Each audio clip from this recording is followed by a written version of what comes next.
In this problem, we have a sample of propanoic acid, and the first thing it asks us to do is identify a conjugate acid-base pair. And of course, we are aware that a conjugate acid-base pair differs by one hydrogen ion. So they're pretty easy to identify because we've got H2O that is electrically neutral, and I have the hydronium ion at +1. So that's one acid-base pair. And I have the propanoic acid, and I have its conjugate base, which is the propanoate ion. So either one of those answers would have been perfectly acceptable. And B asks us for determining the value of the Ka.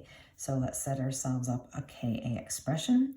And so we know that it's going to be the propanoate ion times the hydronium ion over the concentration of the propanoic acid.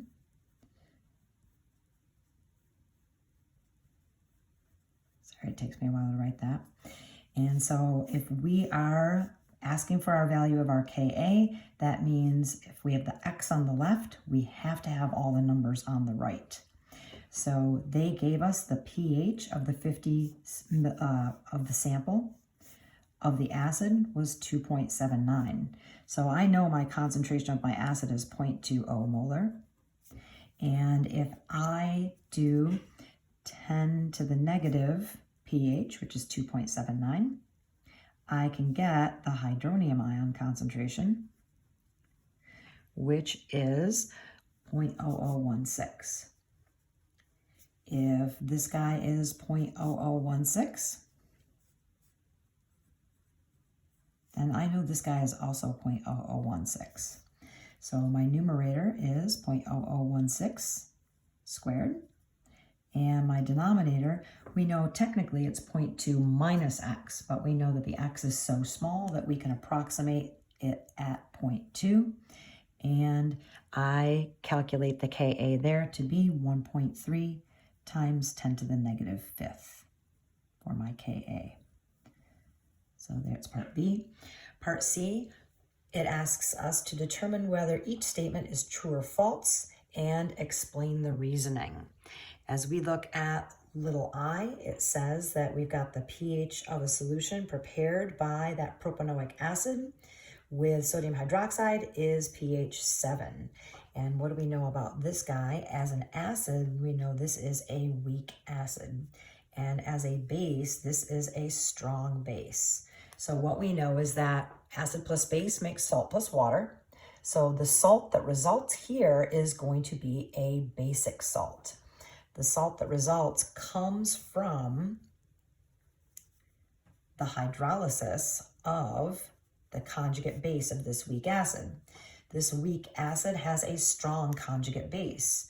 So when I put it in water, it's going to generate a hydroxide ion, and it will regenerate the weak acid in hydrolysis.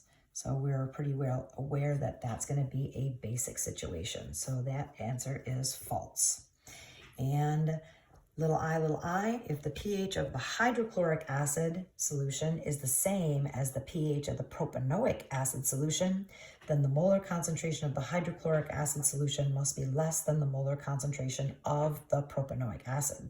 So it's saying that the HCl molarity is going to be less than the molarity of the weak acid. So this is a strong acid, and the propanoic is a weak acid. So what we know about the propanoic acid's Ka is that it is much smaller than the hydrochloric acid's Ka.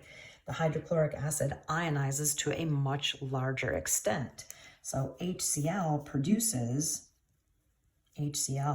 yields more hydrogen ions.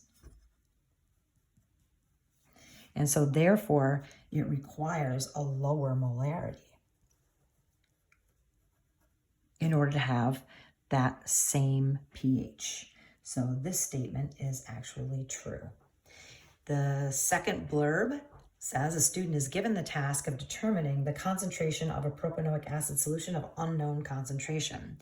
We had a concentration of sodium hydroxide using as a titrant, And we got 25 milliliters of the acid in our volumetric pipette. And we have a molarity of the base as well as a volume of the base.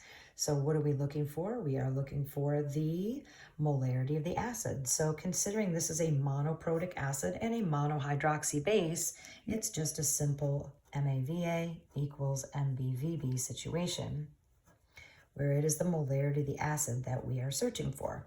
We had 25 milliliters sample of the acid. The molarity of our base was given twice, actually, at 0.173 molar. And the volume of our base at equivalence was 20.52 milliliters.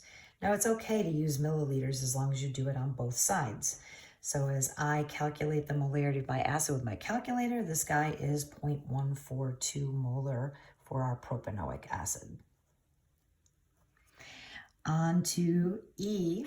Student is asked to redesign the experiment using a different acid, butanoic acid instead. For butanoic acid, the value of the pKa is 4.83. It says that a student wants to use the different indicator, claims a different indicator will be required. And do you agree or do you disagree? So we see that the butanoic acid's pKa is 4.83, pulling that right out of the given information. And we have the Ka all the way up here. We have the Ka of the propanoic. Propanoic Ka is equal to 1.3 times 10 to the negative fifth. So if I take the negative log of 1.3 times 10 to the negative fifth, I can get the pKa. So the propanoic's pKa is equal to 4.83. And what I can see is that their pKa values are very near each other. Sorry about that. This is 4.89. Oh, no, 4.83. No, it is 4.83. And this one's 4.89. And so what I can see is that their pKa values are very close to each other.